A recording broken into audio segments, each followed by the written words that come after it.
Listen, if we're being completely honest and transparent and real, you cannot settle for mediocrity. Being mediocre, being average. Why would you do that to yourself? Especially physically and financially. That's where people screw it up. You either see people with money, but in the worst shape of their lives. Yeah, you got the Jeff Bezos. Yeah, you got the, Warren Buffetts. Yeah, multi-billionaires. But they're out of shape, most of them. All right. But we in a new era now. You need to be fit, in shape, the best shape of your life, and be in the best financial state of your life. That's what you need to be. That's what you need to be focused on as well. Because honestly, finances is going to take longer than fitness. It just will. But you need to do both. Do both. If you need to do, I say do both at the same time. You can balance both. All right, you can. Okay, because when you really walk out in civilization, especially when it comes to fitness, you do not see a lot of people in shape. When you go to your local grocery stores or just out and about in public, you do not see a lot of people. Less than 10% of people in America are probably in shape. Probably less than 10. You could Google it to see, but it's a pretty low number.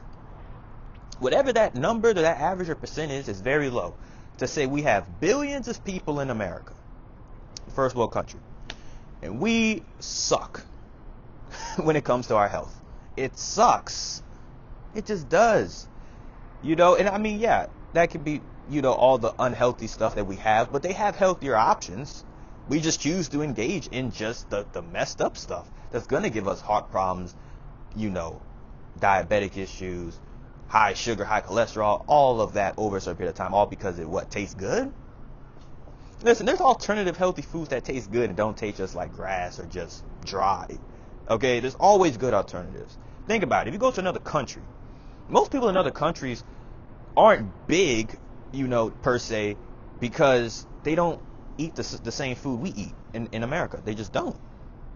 You rarely will see big obese people in other countries. You either see very slim, and even then, what's crazy is, yeah, they may have healthier food overall, yes, but not a lot of people overseas or in other countries are jacked too. That's the crazy thing. Fitness isn't a common thing over there. So if you're jacked in America and you go to another country, you will be like a walking role model to other people because they're not used to that. They'll be admired by it.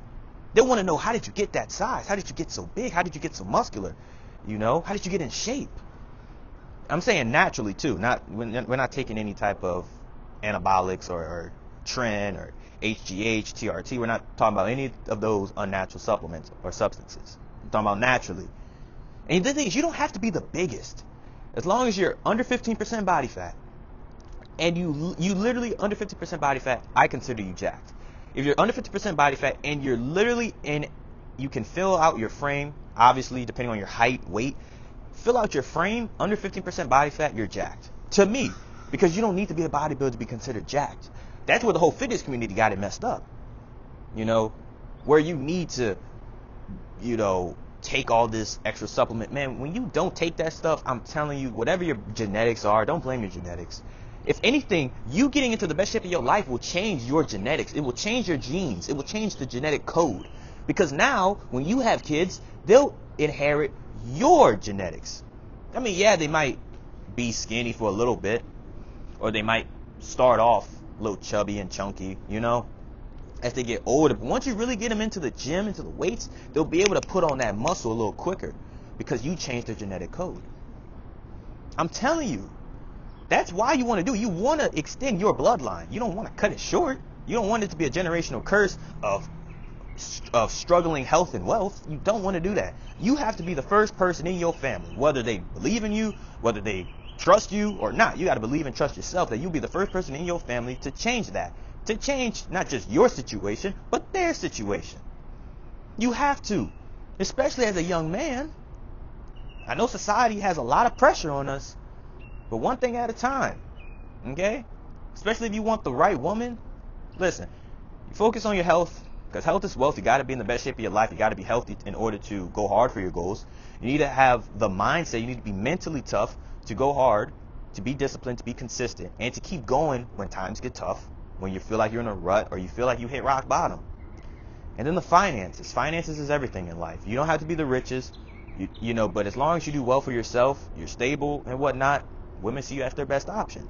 Now, if they decide to mess around and cheat on you for someone else who has more money, then dang, that's tough. It is what it is, you know. But sometimes people with more money don't have the same morals. That's why I'm always like, no matter how much money I make, when I do make those big baller money, I'm gonna still have my morals. You know, it's not gonna change, you know. And let me briefly say this. When people say, oh, rich people are this, and rich people are that. No, rich people is just a sign of how they already were before they got the money.